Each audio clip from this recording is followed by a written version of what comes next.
Hello, I'm your host, Lindsay Schultz, founder of Feed Your Can, a lifestyle brand that empowers people with food allergies to live fully. You'll learn life hacks and mind snacks so you can thrive each day. You may need to restrict foods, but never the fun. Our kids navigate 8 categories of food allergies altogether. We're learning every day. We refuse to let fear hold us back from living life. We welcome you to Feed Your Can, even when some foods you just can't. You know those people in your life that seem to come out of nowhere, and they show up right at the exact moment that you're going through something so tough? Somehow they just seem to have the knowledge, the wisdom, and just the calm to help you through the storm. That's Sue. She happened to live in my neighborhood. I had no idea that she had such a treasure trove of wisdom on food allergies. But let me explain a little more. Sue Eitel-Stack has her doctorate in clinical psychology from the University of Rochester. She has done clinical work with kids, teens, and families. However, once she started a family of her own, she realized she needed to pivot because her 2 oldest sons were diagnosed with multiple severe food allergies, and one of her sons also has diabetes. While her kids were young, Sue spent most of her free time volunteering with the kids' schools to ensure safety and inclusion despite their medical conditions. Sue's sons are now in the various stages of adulting, and her oldest lives in Brooklyn, New York, for his first real job. The middle one lives in Boston, and he's finishing up college. And Sue's youngest is in the first year of college in Michigan. As her sons have moved out of the house, Sue's now turning her focus towards sharing a book that she recently wrote, where she compiles what she's learned raising her sons through the various stages of leaving home and living on their own with multiple severe food allergies. Her book, Adulting with Food Allergies, is available in paperback and Kindle on Amazon. Sue, tell us a little bit about your family. Let the listeners understand your food allergy journey since your boys are now adults. So my husband and I have 3 sons who are now 22, 20, and 18 years old. The 2 oldest have multiple food allergies. My oldest was diagnosed when he was 18 months old after he ate a bite of peanut butter that I gave him, and he broke out in hives. We called my pediatrician and they said to give him Benadryl, and luckily that cleared up the hives. So they didn't set up a follow-up appointment or request that we get an EpiPen prescription, nothing. I made an appointment anyway with my pediatrician, and he examined my son and said the treatment plan was to just not feed him nuts. So I was basically thrust into self-advocacy immediately because I was not comfortable with that decision. And I said, well, then why do people have reactions if you just don't eat nuts? And he's like, well, it's fine. So I wanted an EpiPen prescription. He said, you don't need one. Just don't eat nuts. So I had to argue with him about that. And eventually he did agree to call an allergist and ask him if I was right. To his credit, he did call me the next day and said I was right, sent me referral to an allergist and gave me the EpiPen. Going forward, I was already in this mode of, okay, we need to work hard to keep our kids safe. Even the doctor doesn't know what to do, right? Over time, he was diagnosed with peanut, tree nut, soy, legume, fish, mustard, and sesame allergies. My second son was born a year later, and despite the prevailing medical opinion to avoid allergens until age 1, he's allergic to many of the same allergens as my older son, plus egg and dairy. And my youngest son has no food allergies, amazingly.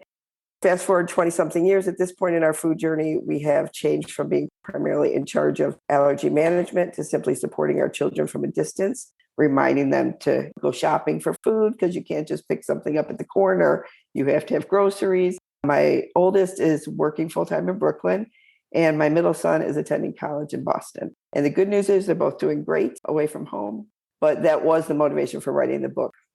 Awesome.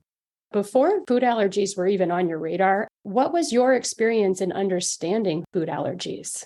You know, I must have had some experience with food allergies because I knew we needed an EpiPen. But my only real knowledge of someone with food allergies was a friend of mine in graduate school who had peanut allergy. I knew she needed to avoid nuts. She was actually never prescribed an EpiPen, though. To this day, actually still doesn't have an EpiPen because she says she just doesn't need it. Other than that, my husband and I have 0 experience with allergies. Yeah. How about for your son who doesn't have food allergies? I know this changes the dynamic quite a bit. We have one child who has only one we say, food allergy, Right. I which know. seems so simple. I know. I always say everyone has something. So everyone might not have a food allergy, but everyone is dealing with something. It might be reading difficulties. It might be a different health issue, psychological problems, family stress. So everyone's got something. So that's kind of my motto. It really hasn't been that big of a deal. We do keep allergens in the home, except for nuts. We have a nut-free home, but because of different dietary needs, my one son does have type 1 diabetes as well. So we have to limit carbs. So we will cook with egg and dairy for him. We have a color-coded dish system in the kitchen. All utensils, dishes, cups are color-coded, and everyone's been taught to use that forever. I will say my youngest son is a great friend to have if you have food allergies, because he's completely trained and aware of every food allergy. If you're looking for a good friend, look for someone with a sibling with a food allergy. Yeah, nothing teaches you empathy like living with food allergies, right? Yeah. And then we say that too. Everyone has their thing. That's our mantra in our house as well. Yeah, Sometimes you see the struggle, sometimes you can't, but everyone carries exactly. something, right? Yes, yes.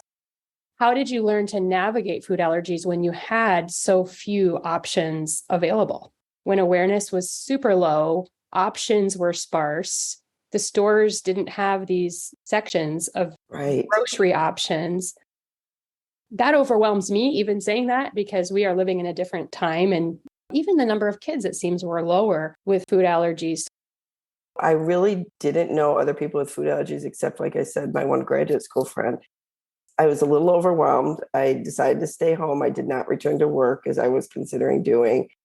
I cooked everything for myself. We didn't go out to eat. I brought food when we went to relatives' houses. I tried to educate my family about allergen residue, and luckily my family was very receptive. I know some families do not have that experience. I did go to a couple conferences. FAIR had a conference. Back then it was FAN. I got basic information. But other than that, I just went on my own reading. And I spent a lot of time working with safety at the school and how to include him, and just basically tried to manage the world around my son. I do remember going to the library. That was an issue. Like, is this safe? I guess I was on one Facebook group at one point because they were discussing, can I even take my kid to the library because books are shared? It's amazing how many places in your life food allergies interfere, or you have to think about it. Yeah. And you could have your plan all figured out with 20 checklists and then miss something because real life happens, like a play date where the dog eats a peanut butter treat and you thought to tell the parents, wipe down the counters, but you forgot, oh, wait, the dog. Mm-hmm. Yeah. How could we miss that? But how could we know that? Fast forward to today, your two sons who are living with food allergies are living in New York and Boston, some of the most vibrant cities in the US, and they flew the nest successfully. Even though we might feel that urge to keep our kids in a bubble, I think what you do so beautifully is you make those transitional steps. Perhaps you feel like you were stumbling along in the beginning, but then when you reflect back and look at the skills you've learned, you clearly were successful at every stage, even with no roadmap. Now there are a lot of people to learn from. What do you think, as you reflect back, are some of those values you reinforced with your sons early on so that they would navigate food allergies independently? First, your kids will get there, even if it's impossible to see that now. You will worry along the way while you're encouraging your kids to do these things, but they will get there. That's the important thing to remember as you're stumbling, as I did. Of course, number one, never leave the house without your EpiPen. Know how to use your EpiPen. This is a non-negotiable rule in our house. If you don't have your EpiPen, we're showing up or we're making you come home. I would also say you want to think long-term as we're talking about transitioning your kids. So you might not care right now at age 7 if your kid can go to a restaurant, but in 10 years, your child will want to go out with their friends. They'll want to go on a date.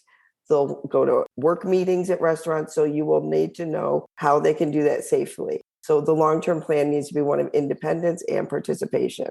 So even if they never want to eat at the restaurant, there will be times they will have to probably be in a restaurant. So how do they do that safely? You think about it, young adults, they do go to restaurants, they do go to bars, they go to parties. So the goal is to prepare them to be ready. There's a lot of different personalities with teenagers. They're trying to find their own identity along the way.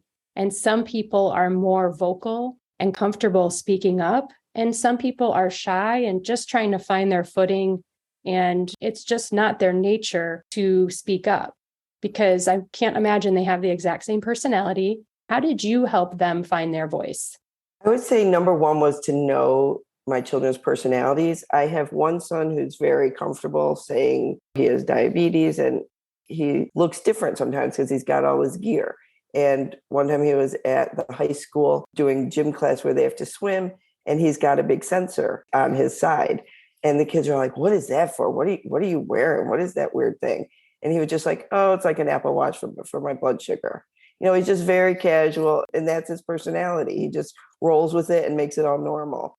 My other son was very, very shy and introverted. My biggest fear was he would have a reaction and would freeze and not say anything because he was just too shy or too scared.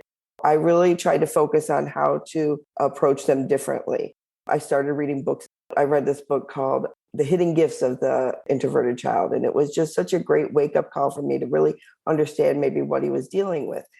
I would make baby steps. Maybe he hands the chef card to the waiter, even if he's not speaking, so that he gets in the habit. He's interacting with this person, even if he's not doing vocals. Or, go ask for a straw from the counter at Subway. Little baby steps to help them connect with other people who will eventually be people they need to talk to. The other thing is to, of course, identify good friends. So you as a mom probably can tell when you say, "My son has an allergy." The other mom says, "Oh, you maybe aren't going to be the one to connect with so well in that situation." But I remember so well, my son was in second grade, and a woman came up to me and she said, "My son's having a party. I'd love your son to come. What can I get him that's safe?" And I was like, "We're going to be great friends." And we still are to this day. Just like you do that in the allergy world as the mom, you want to help your kids recognize it. Say, "Hey, it was great that Joe thought of asking you about the ingredients before he gave you the cookie." And you want to highlight those skills that kids have and encourage them to build relationships with those people. And I know I've talked to you about the friend light concept.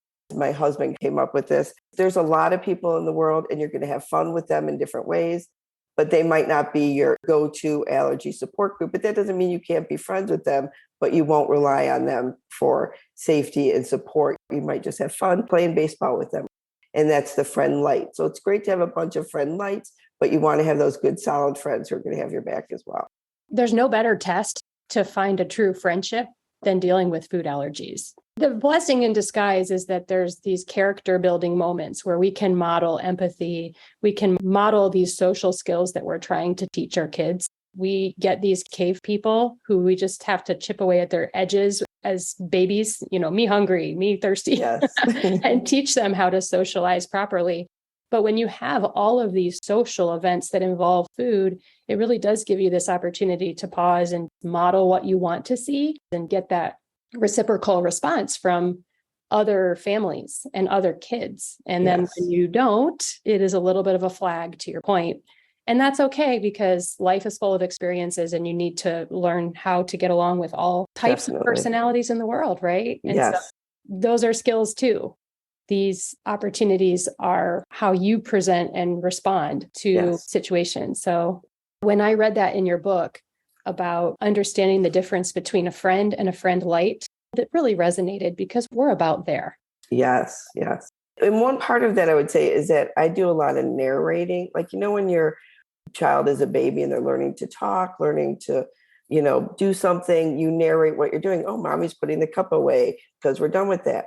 I continue to narrate through their whole life, whether they're listening or not. As they hear you do things, they're going to pick it up.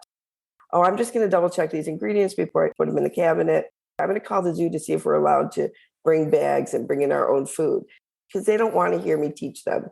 But as you're talking and you're narrating what you're doing, they're picking these things up. So without directly teaching, because a lot of times kids are like, "I got it, mom. I got it, mom." But as you're narrating, they're learning as well. That is one of those tips that resonates so strongly right now with where we're at, because we went from lecturing, "Don't forget Right. this," trying to make that intentional shift to questioning. But that's a leap. Do you have everything you need before you go to school? Well, what does that mean? That's pretty broad. And it's a nice transition in between those stages before they shut you down because you're lecturing and they think that you don't trust their knowledge. 100%. Or they're just sick of you. Like, I got it, Mom. I know. Like, I'm tired of hearing about it. And that gradual transition puts the power in their hands, which it seems like it's those baby steps that lead to independent management and ownership without adding additional pressure or new worries, which I really like. That's a good tip. Thank you for sharing that. Mm-hmm. The other thing is things will come up naturally, like they want to go to a slumber party or they want to go to a day-long sports tournament, as you're talking about transitioning responsibility.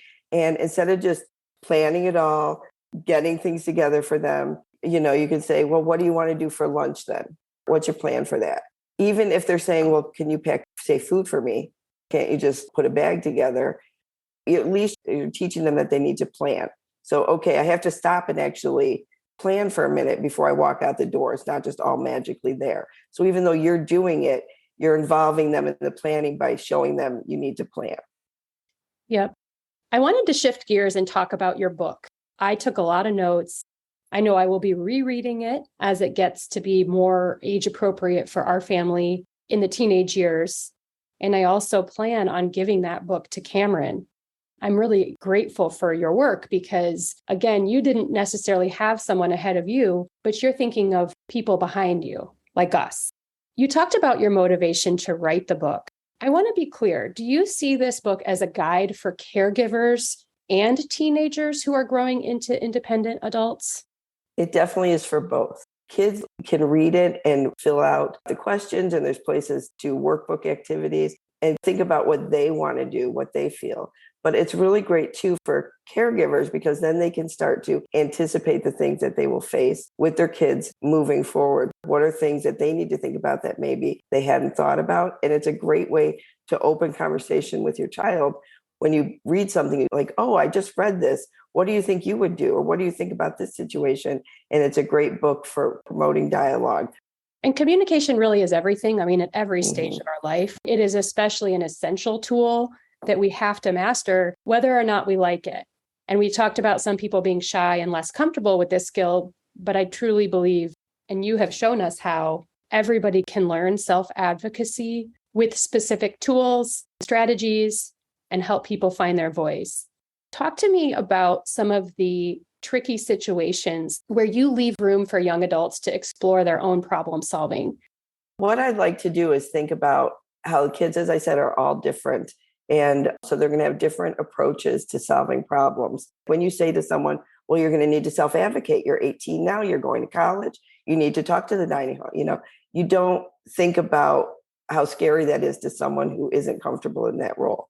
So I think you want to move it down to the next step. Number one, first step of self-advocacy is knowing what you need and knowing what decisions are best for yourself.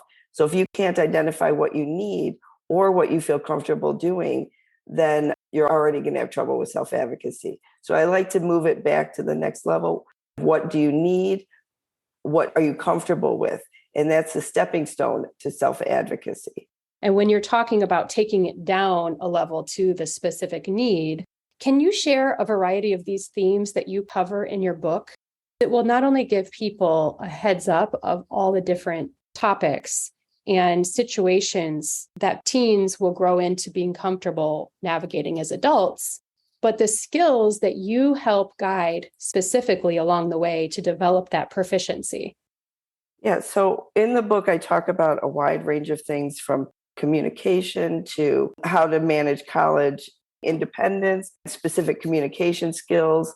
I speak about in business where you give an elevator speech and communicate what's important to you in 30 seconds. I talk about social situations with roommates, cooking with food allergies, and eating in restaurants and alcohol use. All of those are common situations that people will experience as they're going into college and adulthood, and using the skills that we talked about earlier in the book to get there. Yeah, and since your boys went to different colleges, I think you do a really nice job of unpacking the specifics in that process, which tends to overwhelm parents the most.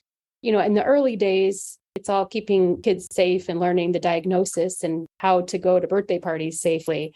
But later on, once they've gotten out of their comfort zone, maybe with some stumbling along the way, it's that extra leap into college that seems so overwhelming. I know when I read your book, I hung on that section for a long time. You just laid out so many different gems of connections to make with who, which stakeholders, and where that responsibility is with your child and where that responsibility comes in as a parent. So just covering all that ground, but not glossing over it. One of the best gifts that you give to readers. Thank you. That's great. I really also like how you laid out the workbook style approach. You were weaving throughout the book opportunities for reflection and specific problems people will face. Did you face those, or are those just general ones you've come across in the community? So some of the situations are definitely ones that my kids were facing, or I was worried my kids would be facing. And some of them I just created from what I was anticipating them to be having. I know alcohol is a big issue in college, and my son was in college. And we actually got to the point, and again, my son has type 1 as well, but we had spent a summer testing out different alcohols, which sounds crazy to most people, but we wanted him to know what was safe for him, both with the food allergies and his diabetes and how to manage that. We maybe took that and then turned it into questions. Going out on dates, how are you going to tell people you have allergies? How are you going to handle kissing people? Those were all real things that my kids dealt with. And they're going to continue to learn along the way. Is there anything else you want to highlight from your book? I think the big message really is that there are a lot of options. No one does the same thing in the exact same situation. Even my 2 kids, or you get 5 of their friends together, everyone is not going to act the same. So there's no one right answer. It's what works for you, what makes you comfortable. For example, like you're new in your dorm, you're on your floor, you're meeting people, and someone says, hey, let's go around the corner and go eat at that diner. It's like a great opportunity to meet people, build relationships. So what do? Some people would say, no way, I'm not going. Some people would say, I have a food allergy, so I can't eat there. Some people would just say, oh, I can't eat today. I'm not hungry, but I'll go with you. There's so many different choices that you can handle that situation in. So don't feel like I'm doing it wrong. Feel like I'm doing what works for me. As long as you're keeping yourself safe, there's a million options. It takes pressure off of us too, because we think every decision we make has to be the right one. What you're saying is really a relief, because the mistakes we could make are sometimes just opting out. Yes.